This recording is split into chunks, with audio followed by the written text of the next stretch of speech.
The galaxy had always viewed humanity with a mix of curiosity and indifference. They were a species that had managed to claw their way into space, but compared to the great powers of the galaxy, they were seen as insignificant. While other civilizations spanned star systems with vast fleets and powerful technologies, humanity was content to focus inward, building peaceful colonies and advancing their technology without the ambition for galactic domination. To the more powerful alien species, humans were soft, too concerned with diplomacy and exploration to pose any real threat. The Tsar, a newly emergent force in the galaxy, saw this as an opportunity. Their empire had grown rapidly, fueled by conquest and the absorption of smaller, weaker civilizations. The Tsar valued strength above all else and believed that only those who could dominate others deserved to rule. When they encountered human colonies on the outskirts of their expanding territory, they barely gave a second thought to humanity's ability to resist. To them, humans were a species focused on peace, negotiation, and cooperation, qualities that, in the Tsar's eyes, made them weak. The Tsar leadership scoffed at the idea of humanity mounting any real defense. They saw the human colonies as easy pickings, ripe for the taking. Their military advisors dismissed humanity's defenses as laughably outdated, their weapons inferior, their fleets little more than a collection of relics compared to the Tsar's sleek war machines. Confident in their superiority, the Tsar sent a message to humanity: submit, or be destroyed. They believed the choice was simple and expected humanity to surrender without much fuss. Humanity, on the other hand, was not as naive as the Tsar assumed. While they had spent years cultivating peace and avoiding unnecessary conflict, they had not forgotten their history of war. Humans understood war all too well. Centuries of internal strife, conflict, and survival had honed their instincts for battle, even if they preferred diplomacy in the present. The Tsar's arrogance, however, blinded them to this reality. The humans, seeing the looming threat, prepared themselves quietly. They knew the Tsar would not stop at simple threats, they would come with force. And when they did, humanity would be ready. The Tsar's demands were clear: humanity was to surrender its colonies and submit to Tsar rule, or face annihilation. The response from humanity was swift, but not what the Tsar expected. Human diplomats sent a message of negotiation, seeking a peaceful resolution to the growing tensions. They offered trade, collaboration, and diplomatic ties, hoping to avoid a conflict that would cost millions of lives. But the Tsar, drunk on their power, saw this as a sign of weakness. They took humanity's plea for peace as confirmation that humans lacked the will to fight. To the Tsar, it was proof that humanity could be conquered with minimal resistance. Arrogant and overconfident, the Tsar leadership rejected humanity's overtures. Their response was brutal. They launched an assault on several human colonies, believing that a swift show of force would bring the humans to their knees. Tsar fleets descended on the outer colonies, bombarding them with powerful energy weapons, reducing settlements to rubble in a matter of hours. They broadcasted their actions across the galaxy, showcasing their dominance, and issuing a stark warning to anyone else who might consider standing in their way. The Tsar were convinced that this show of force would break humanity's spirit. They believed that by crushing the outer colonies, they had demonstrated their overwhelming superiority, and that humanity would have no choice but to surrender in the face of such destruction. But they misunderstood humanity's resolve. What the Tsar didn't realize was that they had just crossed a line, one that would awaken a part of humanity they hadn't anticipated. The attacks on the colonies did not break humanity's will, they steeled it. The diplomats were recalled, and the human leaders who had long focused on maintaining peace turned their attention to war. What the Tsar had failed to understand was that humans, though peaceful by choice, were capable of extraordinary violence when pushed. Their history was a testament to that fact.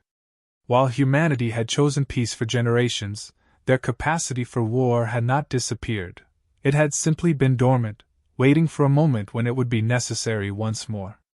The Tsar believed they had crushed humanity, but in reality, they had only poked the sleeping beast. The human military, long in the shadows of diplomacy, was mobilized with efficiency and precision. While the Tsar had relied on their flashy displays of power, humanity had spent decades quietly advancing their technology, refining their tactics, and preparing for the day when they would need to defend themselves. They had weapons and ships the Tsar had never seen, technologies that were designed not for conquest but for survival, technologies that were about to be unleashed. As the Tsar fleets continued to bombard human colonies, the human military began its countermeasures. It started small. A few ships, seemingly insignificant, appeared on the edges of the Tsar-controlled territories. The Tsar commanders laughed at the sight of these ships, assuming they were desperate attempts by humanity to resist the inevitable. They were wrong. The human ships, though fewer in number, were not the outdated relics the Tsar thought they were. They were equipped with cutting-edge technology, including advanced cloaking systems and weaponry that could bypass Tsar defenses with surgical precision. The first counterstrike came swiftly and without warning. Tsar fleets patrolling human space were ambushed, their ships disabled before they could even fire a shot. The humans, using guerrilla tactics, struck from the shadows, disabling key Tsar vessels and retreating before the full force of the Tsar fleet could retaliate. It was a style of warfare the Tsar had never encountered before. They were used to overwhelming their enemies with sheer numbers and firepower, but the humans were fighting a different kind of war, one that relied on strategy, deception, and precision. The Tsar commanders, at first confused by the sudden resistance, quickly became frustrated. They had expected an easy victory, but instead, they were met with a human military that was far more capable than they had anticipated. As more of their ships were lost to human counterattacks, the Tsar began to realize that this war would not be as simple as they had thought. Humanity, though slow to anger, was not a species that would go quietly into submission. For the Tsar, this was just the beginning. They had given humanity a reason to go to war, and now they would face the full force of a species that, when pushed, would fight with everything they had. The Tsar leadership, shaken by the unexpected human counterattacks, decided that their initial approach had been too lenient. They believed that by overwhelming the human colonies with brute force, they would bring humanity to heel once and for all. The next phase of their campaign would be an all-out assault, one that would demonstrate the full might of the Tsar Empire. They gathered their largest fleets, bristling with the most advanced weaponry and reinforced by legions of battle-hardened troops. The Tsar commanders were certain that no amount of human cunning could stand up to the raw power they were about to unleash. As they prepared for this offensive, the Tsar remained confident in their assessment of humanity as a fundamentally weak and peaceful species, merely putting up a last-ditch effort to delay the inevitable. Their arrogance blinded them to the deeper reality of what was happening. Humanity wasn't just defending itself anymore, it was preparing for war. The humans, far from being intimidated, had turned the Tsar's aggression into fuel for their own resolve. When the Tsar launched their invasion of the inner human territories, they were met with a resistance they hadn't anticipated. This time, it wasn't just hit-and-run tactics or guerrilla strikes. Humanity had mobilized its entire military, and now they were meeting the Tsar head-on. The Tsar fleet entered human space with confidence, their battle formations cutting through the stars like a knife. But as they advanced, they quickly realized something was wrong. They were no longer encountering scattered human vessels or small outposts. Instead, they were facing fully coordinated, highly advanced human warships, ready for battle. The first engagement of the Tsar invasion fleet was supposed to be a decisive blow that would cripple humanity's defenses. But as the Tsar's ships moved into position, they found themselves outmaneuvered at every turn. Human warships, though fewer in number, moved with precision, utilizing cloaking technology and advanced warp drives to strike from unexpected angles. The Tsar commanders, used to overpowering their enemies with sheer numbers, were left scrambling to respond. For every Tsar ship that attempted to engage, 2 or 3 human vessels appeared out of nowhere, delivering devastating strikes before vanishing back into the void. The Tsar had never encountered a species that could match their military prowess so effectively. Humanity had advanced their technology far beyond what the Tsar had anticipated. Their ships were equipped with adaptive shields that rendered Tsar energy weapons almost useless, and their weaponry, powered by experimental energy sources, tore through Tsar hulls like they were made of paper. The humans, having spent years in peace, had used that time to perfect their military technology, ensuring that when the time came, they would be ready for any threat. the battle quickly turned from a straightforward invasion into a nightmare for the Tsar fleet. Every time they tried to regroup, human warships appeared out of nowhere, exploiting weaknesses in their formations and cutting down their forces with ruthless efficiency. The human strategy was clear: don't allow the Tsar to consolidate their strength. Hit them fast, hit them hard, and keep them off balance. The Tsar, who had expected a simple, overwhelming victory, found themselves being methodically dismantled by a species they had underestimated.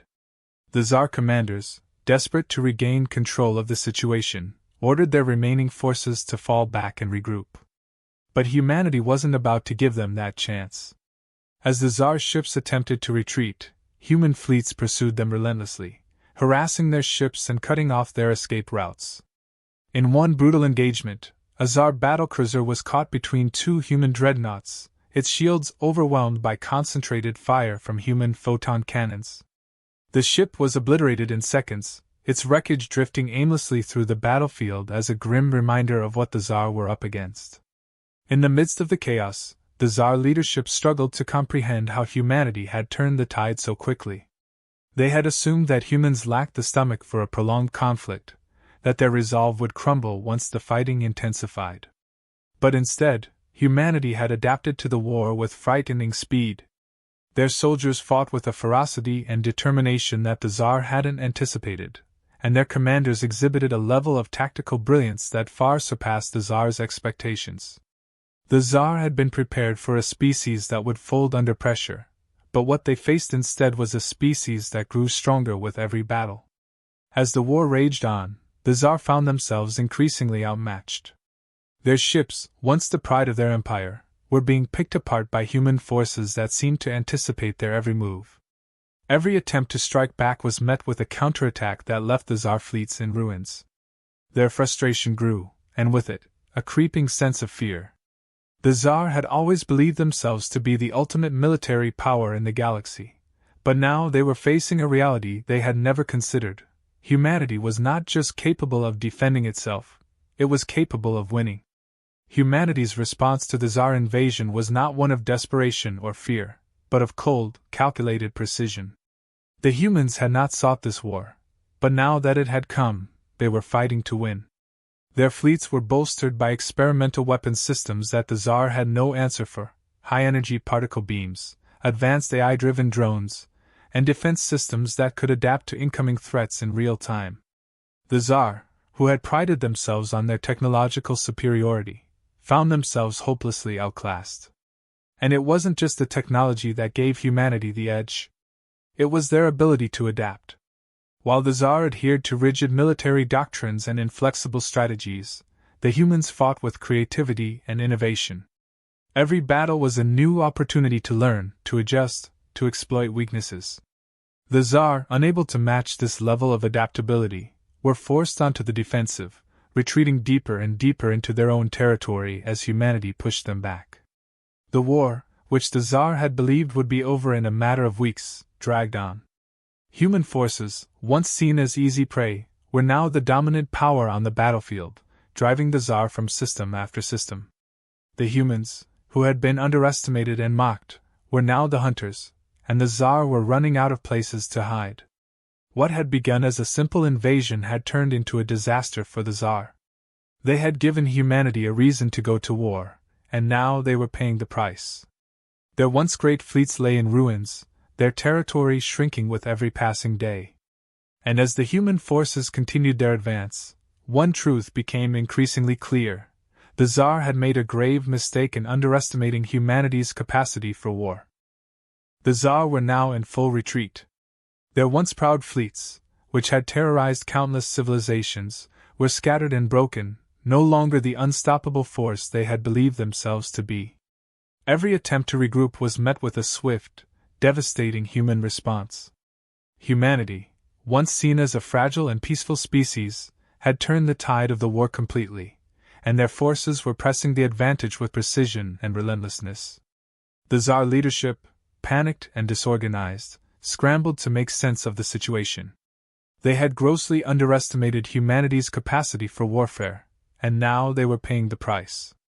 Their communications were in chaos, their command structure was faltering, and the morale of their forces was plummeting.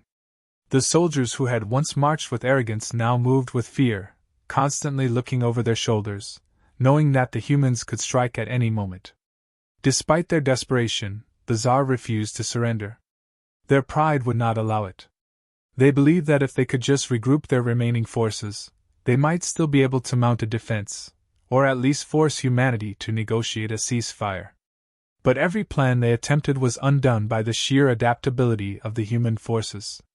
The humans were no longer just fighting to defend their territory, they were systematically dismantling the Tsar Empire, piece by piece.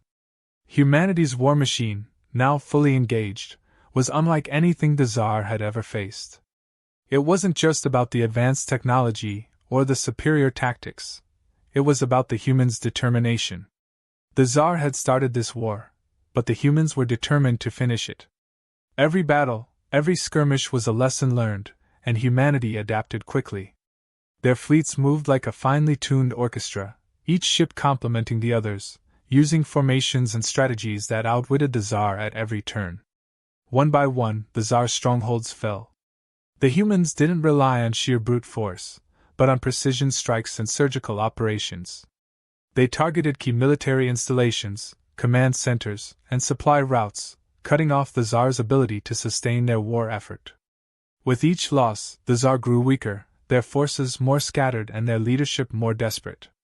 In one pivotal engagement, a Tsar fleet attempted to make a last stand in a fortified system deep within their territory.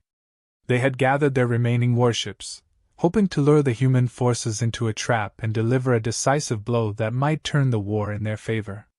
But the humans had anticipated this. They had studied the Tsar's tactics, learned from every previous encounter, and knew exactly what was coming. Instead of walking into the trap, the humans turned the tables. They sent a decoy fleet into the system, drawing the Tsar's attention and forcing them to commit their forces. While the Tsar were focused on the decoy, the main human fleet launched a surprise attack from a different vector, striking at the heart of the Tsar defenses. The human warships, equipped with advanced cloaking technology and devastating energy weapons, tore through the Tsar fleet with surgical precision. What the Tsar had intended as their final stand quickly became another crushing defeat. The human forces continued their relentless advance, pushing deeper into Tsar space with each passing day. Every system they liberated was another blow to the Tsar Empire, and the humans showed no signs of slowing down. The galaxy watched in awe as humanity, once ridiculed and underestimated, now led a war campaign that was reshaping the balance of power. The phrase, "Never give humans a chance to go to war," was whispered in the halls of every major power, a grim reminder of what the Tsar had unleashed. The Tsar leadership, realizing that their empire was on the verge of collapse, finally began to understand the gravity of their mistake. They had believed that humanity was weak, too focused on peace and diplomacy to pose a real threat. But they had misread humanity entirely. Humans had chosen peace not because they were weak, but because they valued it. And when that peace was threatened, they had shown a capacity for war that rivaled, and even surpassed, the greatest military powers the galaxy had ever seen. Desperation took hold among the remaining Tsar leaders. Some advocated for surrender, knowing that their forces could not withstand another human assault. Others, too blinded by pride and fear of losing face, insisted on fighting to the bitter end. But deep down, they all knew the truth: the war was lost. Humanity had proven itself to be not just a resilient species, but a force of nature that, once roused, could not be stopped. Humanity, meanwhile, remained focused. They weren't interested in galactic conquest or dominance. They had no desire to rule over the Tsar or any other species. Their goal was clear: protect their people, secure their borders, and ensure that no one would ever threaten them again. The war with the Tsar had been a painful reminder of the dangers lurking in the galaxy, but it had also solidified humanity's place among the stars. They were no longer the naive newcomers, hoping to carve out a small, peaceful existence. They were now a major player, and the rest of the galaxy would have to recognize that. As the final Tsar strongholds fell, humanity offered terms of surrender. They made it clear that they had no interest in exterminating the Tsar people or dismantling their civilization entirely. But the terms were non-negotiable. The Tsar would never again threaten humanity, or its allies, and they would pay reparations for the damage they had caused. The Tsar leadership, broken and humiliated, had little choice but to accept. The war was over, but its impact would be felt for generations. The Tsar Empire, once feared across the galaxy, had been brought to its knees by a species they had dismissed as weak. The rest of the galaxy took note. Humanity had shown that, when given no other option, they could be as fierce and as capable in war as any species that had ever existed. And while they preferred peace, they had proven that they were more than capable of defending themselves when necessary. In the aftermath of the war, humanity returned to its peaceful ways, but with a newfound respect from their galactic neighbors. They had earned their place not just through diplomacy and exploration, but through the strength and resolve they had shown in the face of an existential threat. And though they returned to their peaceful pursuits, the message was clear to anyone who might think of threatening them in the future: never give humans a chance to go to war. Because if they do, they will win. The war between humanity and the Tsar was over, but the galaxy was forever changed. News of the Tsar's defeat spread quickly, reaching every corner of known space. For the first time, the galaxy truly understood what humanity was capable of when pushed to its limits. The human response had been swift, calculated, and devastating. It wasn't just a display of technological superiority. It was a demonstration of their resolve, their capacity to adapt, and their ability to wage war with unmatched efficiency when forced into a corner. In the days following the Tsar's surrender, diplomatic channels throughout the galaxy buzzed with activity. Representatives from various species, some who had once mocked humanity or dismissed them as insignificant, now sought to make alliances or at least ensure that they were not on the wrong side of history. Everyone was talking about humanity, about how they had turned what seemed like certain defeat into a total victory. The phrase, "Never give humans a chance to go to war," had become a common refrain, whispered in council meetings, military briefings, and trade negotiations across the galaxy. Other powerful empires, who had once considered humanity as little more than an afterthought, now viewed them with newfound respect, and perhaps even a touch of fear. No longer was humanity seen as a fragile, peace-loving species that could be easily coerced or ignored. Instead, they were regarded as a rising power, one that had proven its ability to protect its interests and defend its people. The galaxy had learned that beneath humanity's peaceful exterior lay a potential for war that few had anticipated. Humanity, however, was not interested in conquest or expansion. Despite their victory over the Tsar, their goal had never been galactic domination. Their leaders made it clear in the aftermath of the war that they sought only to maintain peace, rebuild their colonies, and ensure that such an invasion never happened again. The human government, though proud of their military's accomplishments, emphasized that war had never been their desired path, but when war was thrust upon them, they would not hesitate to fight back with everything they had.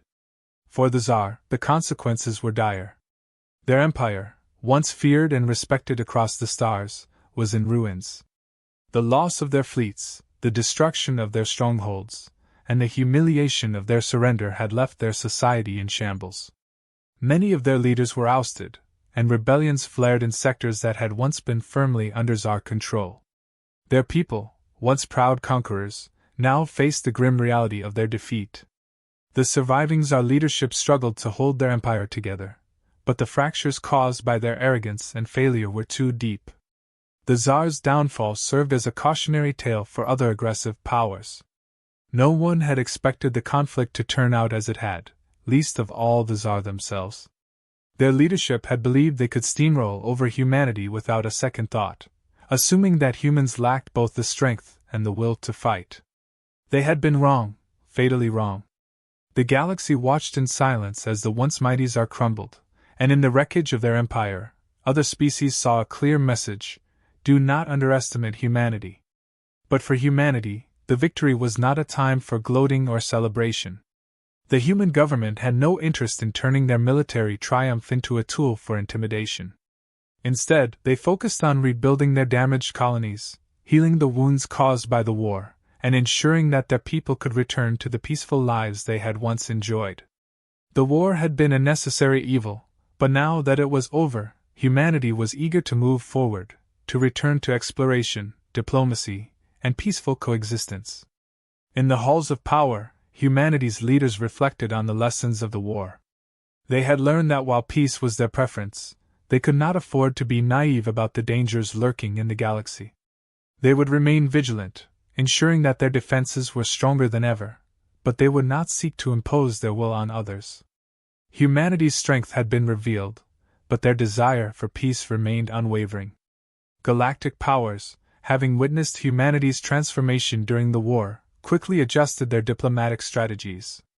The human government was flooded with offers of trade agreements, military pacts, and alliances. Many species, particularly those that had once seen humanity as insignificant, now sought to align themselves with the humans, knowing that a future conflict with them could be disastrous. Even species that had maintained a neutral stance during the war now approached humanity with respect, eager to secure peaceful relations. For the galaxy at large, humanity's victory over the Tsar was more than just a military triumph.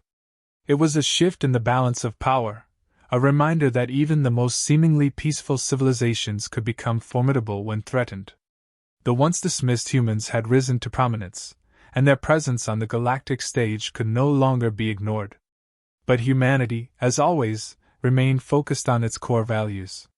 While other species saw military power as the ultimate path to respect, humans understood that true strength came not just from weapons, but from unity, resilience, and the ability to adapt.